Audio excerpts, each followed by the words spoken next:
With recent news of a new Swae Lee feature, a record-breaking night at the Billboard Awards that saw him leave with 12 shiny new toys, and fresh off a European tour that saw him literally turn the O2 into the O3, it's safe to say that Drake SZN may be among us once again. The artist has been dominating the charts like none other since exploding on the scene a decade ago, and he is arguably on the longest run of dominance in hip-hop history.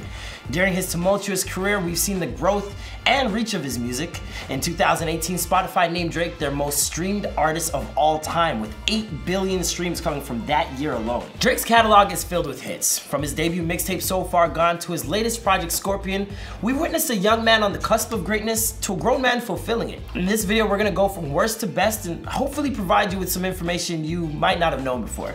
My name is Marlon Palmer, and it's obvious you guys might not agree with my picks, but that's okay. Music is subjective and we all listen with different ears. So I need you guys to share your opinions with me in the comment box below or with the poll at the end of the video. I can think of a bunch of hip hop artists we can do with this, so please just let me know which ones you'd like me to document next. And let's start with the bottom of my list, More Life. Now I think it's important to start by saying this.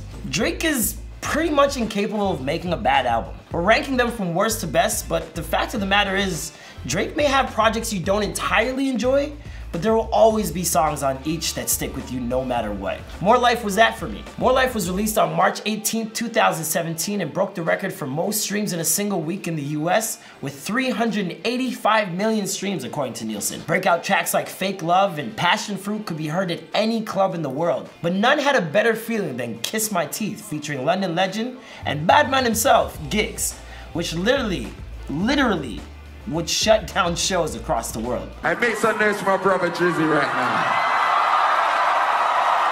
Reddit, I go by the name of Drake. I appreciate you. Now, you'd expect the album with the most features and artist contributions out of any Drake project ever would be the best.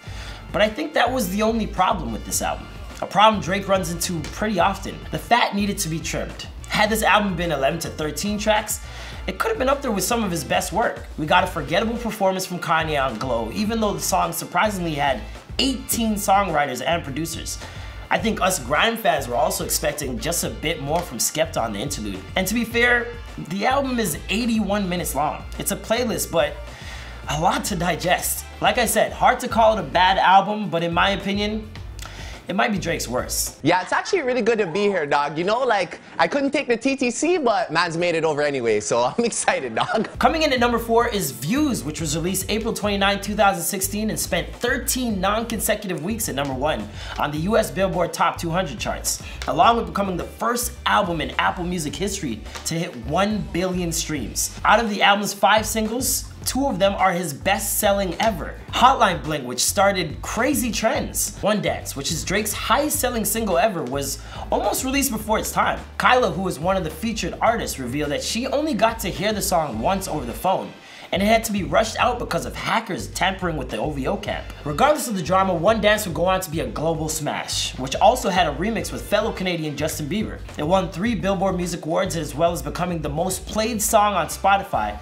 and topping Apple Music's charts as best performing song of the year. Of course, being a Toronto native, I can't help but think back to this moment at Ryerson University. I need a one dance, and a C in my hand. One more time, I know.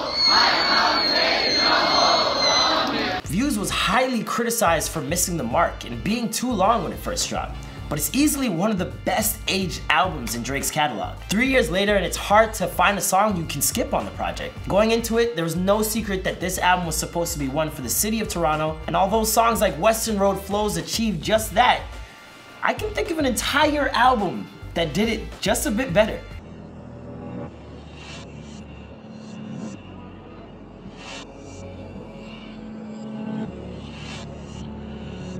On February 12, 2015, Drake released a short film entitled Jungle, which showed a day in the life of a Toronto man during winter, alongside ambient music and some out-of-the-box scenes that I'm not nearly artistic enough to decipher. Later that night came a surprise project no one saw coming. If you're reading this, it's too late. This album sounded like Toronto. The short film was without a doubt intended to give a Toronto feel, and with songs like Six God, Six Man, You and the Six, and the anthemic Know Yourself, It's hard to comprehend why this isn't views. Take the smash hit Know Yourself, for example. He literally had the entire world running through the six with their woes. Drake was flexing on this one, flexing hard.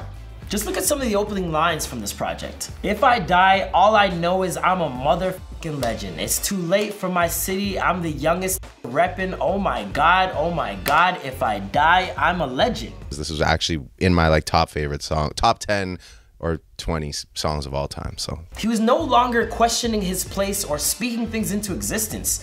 This was his existence. He was on top of the rap game. If you're reading this, It's Too Late would go on to sell over 1 million copies in its first year, and even though he called it a mixtape, everyone pretty much treated it like an album. It reminds me of another Drake mixtape. I just get into the studio and let it go, which, funny enough, is the lyrics of this song. No, that can't be right. Now at number 2, we have to go back. Back to a time when Drake wasn't the artist we saw today, but instead, a man coming off his debut album with Thank Me Later, and a man on the cusp of greatness. On November 15, 2011, Drake released his second studio album, Take Care, which would set the foundation and blueprint for the Drake we all know today. With heavy production from Toronto producers 40, Boy Wonder, and T-Minus, all of which have remained staples in his music from the jump, and helped form the sound that we attach to Drake. This album is filled with hits, from the dark and moody song that might have you drunk texting your ex on Marvin's Room, to the hard-hitting banger headlines, not to mention a superstar cast of features. The Weeknd, Rick Ross, Nicki Minaj, and of course his mentor, Lil Wayne. How would you describe your image in the media? How would I describe my image in the media? Yes. I wouldn't describe it. This album is a classic for many reasons, and all of them aren't just about the music, but instead impact. The Weeknd, for example. Up until then, he was a one mixtape anomaly. We here in Toronto didn't even know what he looked like, even months after the release of House of Balloons.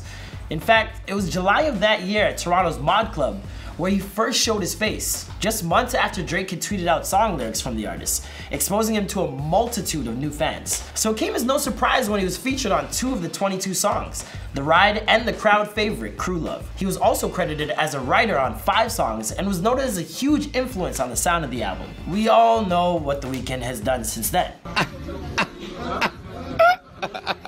If that wasn't enough, Kendrick Lamar's first exposure to a mainstream audience came from Take Care, when the two collaborated on Buried Alive. This was hot off the heels of his classic mixtape Section 80, and right before his breakout single Swimming Pools, which funny enough was produced by Toronto native T-Minus. And finally, the moment you guys have been waiting for. Coming in at number 1 is the best Drake project ever.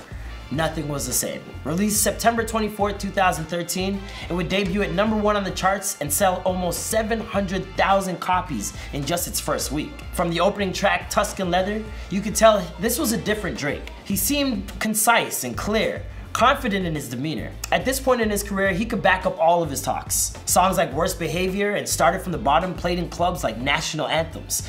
People screaming word for word as if they wrote it. Hold On We're Going Home featuring Majid Jordan, the pop standout that could be heard at wedding receptions, graduations, and all over your radio. That song would also go on to sell 6 times platinum at the time of this recording. I took the top out of Maybach. I took the top out. A huge influence of the album was Marvin Gaye, surprisingly. Drake was a big fan of the artist, recording hits out of his old studio and even naming one after it, Marvin's Room. Drake stated the album Here My Dear by Gaye was honest and courageous, expressing he wanted his music to speak to people the same way. Songs like Furthest Thing and Too Much did just that. There isn't a skippable song on this album, and with features from Jhené Aiko, 2 Chainz, Big Sean, Majid Jordan, and the legend Jay-Z to top it all off, Nothing Was the Same is his most complete and cohesive project. From the production to the singles, it's his best. Thank you guys so much for watching. I'm Marlon Palmer. I hope you guys enjoyed the video, and if you want to see more just like this, please comment below with whose career we should document next. And of course, if you want to hit me up directly, follow me on Twitter and Instagram at DadDoMcFly, and I'll see you guys next time.